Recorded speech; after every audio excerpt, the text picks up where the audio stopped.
భక్తులారా, పుణ్యాత్ములుగా కావాలంటే మీ సత్యత ఖాతా ఎంతవరకు జమ అయిందో చూడండి. ఏవైనా పాపకర్మలు జరగడం లేదు కదా అని మీ లెక్కాచారాలను చూసుకోండి. పుణ్యాత్ములుగా కావాలంటే మీ సత్యత ఖాతా ఎంతవరకు జమ అయిందో చూడండి. ఏవైనా పాపకర్మలు జరగడం లేదు కదా అని మీ లెక్కాచారాలను చూసుకోండి.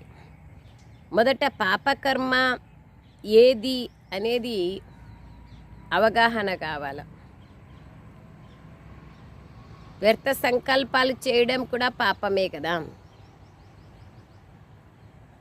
బ్రాందీ సారాయి తాగే వాళ్లకు దానం ఇచ్చేది కూడా పాపమే కదా. పాత్రని చూసి దానం ఇవ్వాలి.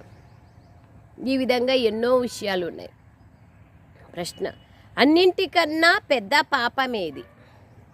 ఎవరిపైనన్నా చెడు దృష్టిని ఉంచడం అన్నింటికన్నా పెద్ద పాపం.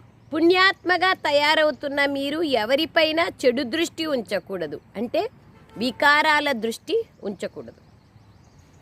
నేను ఎంతవరకు యోగంలో ఉంటున్నాను, నేను ఏ పాపము చేయడం లేదు కదా అని మిమ్మల్ని మీరు పరిశీలించుకోవాలి.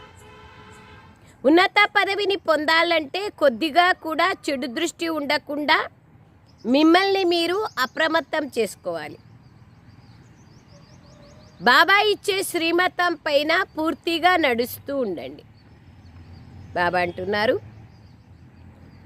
చెడు దృష్టి ఆలోచనలు ఫస్ట్ ఉంటే దృష్టి వస్తుంది కదా. ఆలోచనలే మార్చుకునేస్తే దృష్టి వరకు ఉండదు. పెద్ద పాపం చెడు దృష్టి. పాట, మనస్సు అనే దర్పణంలో ఓ ప్రాణి, నీ ముఖాన్ని చూసుకో. పుణ్యము ఎంత సంపాదించుకున్నావు, పాపం ఎంత సంపాదించుకున్నావు. భక్తి మార్గం పాట ఇది. ఓం శాంతి. అనంతమైన తండ్రి తన పిల్లలతో, పిల్లలు మీ అంతరంగాన్ని కాస్త పరిశీలించుకోండి అని అంటున్నారు.